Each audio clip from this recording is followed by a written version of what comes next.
So hello everyone, সবাইকে স্বাগতম, সবাইকে নমস্কার এবং আদাব।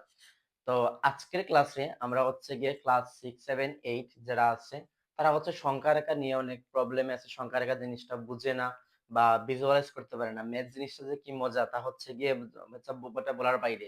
সবচেয়ে মজার কোনো সাবজেক্ট যদি হয়ে থাকে তাহলে সেটা ম্যাথই। ম্যাথ ছাড়া হচ্ছে গিয়ে অন্যান্য যে সাবজেক্ট আছে সেগুলাতে তেমন আনন্দ পাবো না। কিন্তু যখন তুমি ম্যাথ পড়বা তখন হচ্ছে গিয়ে মনের মধ্যে একটা আলাদা আনন্দ। ম্যাথ হচ্ছে গিয়ে অনেকে গান শুনেও ম্যাথ করতে পারে, ঠিক আছে? তো ম্যাথের মধ্যে আলাদা একটা আনন্দ। আমি হচ্ছে গিয়ে ১ম এ আমি যে পরিচয় আমি অধ্যয়ন করতেছি পাবনা মেডিকেল কলেজে। কিন্তু ম্যাথের প্রতি আমার একটা আলাদা আগ্রহ বা ভালোবাসা আছে। কারণ আমার ম্যাথ করতে ভালো লাগে এবং এইটাও বলে রাখি এইচএসসি তে হচ্ছে গিয়ে আমি যে নাম্বার পেয়েছি সবচেয়ে বেশি নাম্বার পেয়েছি আমি হচ্ছে গিয়ে হায়ার ম্যাথে। সো হায়ার ম্যাথ আমার আলাদা একটা ম্যাথ হচ্ছে গিয়ে আমার আলাদা একটা প্রায়োরিটি জায়গা। তো যদিও আমি মেডিকেল কলেজে পড়বো সামনে, তো কিন্তু ম্যাথের প্রতি একটা আলাদা যেহেতু ডেডিকেশন মানে যে ইচ্ছা আছে, তাই হচ্ছে গিয়ে তোমাদের কিছু ম্যাথের ক্লাসও দিব আমি। হয়তোবা ভুল ত্রুটি হবে, সবাই ক্ষমা সুন্দর দৃষ্টিতে দেখবেন আশা করি। তো চলো সংখ্যা রেখা সম্পর্কে আজকে জেনে আসি কি সংখ্যা রেখা কিভাবে হয় আর কি। তো সংখ্যা রেখা মানে কি? রেখা মানে একটা লাইন।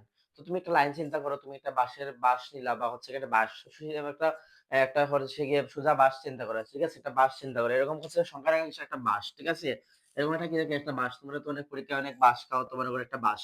এটা হচ্ছে কি এই চিহ্নফর মানে হচ্ছে এটা অসীমে। অসীম একটা দুইটা টার্ম আছে, একটা হলো গিয়ে সসীম, এটা হলো গিয়ে সসীম।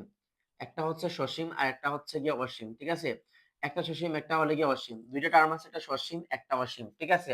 এই দুইটা টার্ম আছে, এটা কি? এটা হচ্ছে গিয়ে অসীম, এটা টার্ম হচ্ছে গিয়ে কি অসীম। এই রেখা দ্বারা কি বোঝায়? অসীম বোঝায়। এইখান থেকে যদি আমি কিছু অংশ কেটে রাখি, ঠিক আছে? এইটা এই যখন প্রথম যেটা আঁকছিলাম এটা কি? এটা একটা ছিল আমার রেখা, এটা কি আঁকছিলাম? রেখা। এবং রেখা থেকে যদি আমি অংশ নিই তাহলে কি হবে? রেখাংশ। রেখা থেকে যদি অংশ নেই আমি তাহলে কি হবে? রেখাংশ। কি হবে? রেখাংশ। বুঝতে পারতেছো? রেখা থেকে যদি অংশ নিই তাহলে কি হবে? রেখাংশ হবে। এই হচ্ছে কি তোমার এত বড় একটা রেখা এবং এই রেখা থেকে যদি একটা অংশ, ছোট একটা অংশ নিয়ে আমি এখানে নিই তাহলে কি হবে? রেখাংশ। তাহলে এটা কি? রেখাংশ, ঠিক আছে? এটা হলো গিয়ে তোমার রেখাংশ। তো এটা আমাদের মেইন পয়েন্ট না, আজকের ক্লাসের মেইন উদ্দেশ্য তোমাদের সংখ্যা রেখা সম্পর্কে কিছু প্রাথমিক ধারণা দেয়া। তো চলো সেই সংখ্যা রেখা সম্পর্কে ধারণা দেই।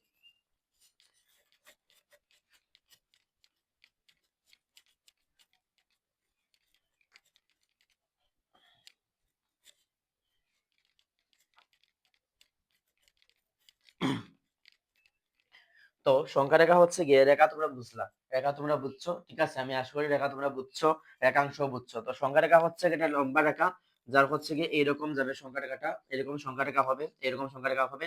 সংখ্যা রেখার মাঝখানে পয়েন্টটা কি? মাঝখানে পয়েন্টটা হবে কি? কি শূন্য। এবং শূন্য কে আবিষ্কার করেছিল? শূন্য আবিষ্কার করেছিল আর্যভট্ট, ঠিক আছে?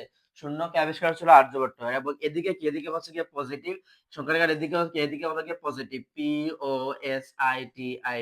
সংখ্যাটা এদিকে পজিটিভ, এদিকে কি? এদিকে হচ্ছে গিয়ে নেগেটিভ, এদিকে কি? এদিকে হচ্ছে নেগেটিভ, NEGATIVE, এদিকে হচ্ছে গিয়ে নেগেটিভ, ঠিক আছে?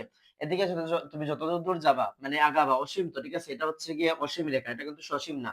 সসীম মানে হলো গিয়ে ডেফিনিট মানে নির্দিষ্ট, কিন্তু হলো অসীম মানে হলো গিয়ে ইনফিনিটি, ঠিক আছে? তো ইনফিনিটি এই রেখাটা হচ্ছে কি? ইনফিনিটি। তো এখানে যদি 1 2 3 4 5 6 7 8 এরকম যদি আরো ইচ্ছা মতো যেতে পারো কি, ঠিক আছে? +1 +2 +3 +4 +5 +6 +7 +8, আর এদিকে হচ্ছে গিয়ে মাইনাস -1 -2 -3 -4 -5 মানে হচ্ছে গিয়ে অসীমে।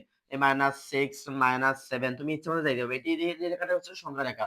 তো অনেকে হচ্ছে সংখ্যা রেখা জিনিসটা বুঝে না, ক্লাস 6 7 8 এর বাচ্চারা। তো তোমাদের হচ্ছে গিয়ে বুঝিয়ে দিলাম, এটাই হচ্ছে সংখ্যা রেখা। আজকের ক্লাস এই পর্যন্ত। যদি ভিডিও ভালো লাগে থাকে তাহলে অবশ্যই লাইক কমেন্ট শেয়ার সাবস্ক্রাইব করবেন, না করলেও সমস্যা নাই। ভিডিও হচ্ছে গিয়ে আমার একটা চ্যানেল আছে ইউটিউবে, সজীব দাস পার্থ নামে, SOJIB, সজীব DAS, সজীব দাস PARTHO। সাবস্ক্রাইব করে রাখতে পারেন। এডুকেশনাল ভিডিও দিব, প্লাস হচ্ছে গিয়ে কিছু পারিভাষিক ভিডিও দিব। আপনারা হচ্ছে চাইলে আপলোড দিয়ে সাবস্ক্রাইব করে রাখতে পারেন। আজকের ক্লাস এই পর্যন্তই। সবাইকে নমস্কার এবং ধন্যবাদ।